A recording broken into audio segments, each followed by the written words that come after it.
Considering that our municipality is 80 to 90% agricultural land, no? We will be transporting our palay. Minsan natatagalan or minsan para lang because kulang financially constrained, no? Bibenta na lang ng farmer sa mababa na presyo, mababang halaga. No choice. Hindi tayo satisfied doon.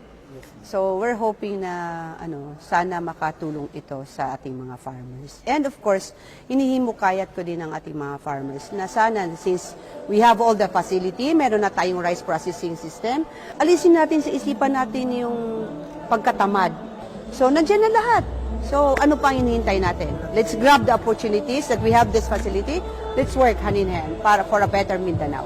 On behalf of the local government unit of Taraca, gusto namin ipaabot at ating pasasalamat sa PhilMec and of course the MINDA, no?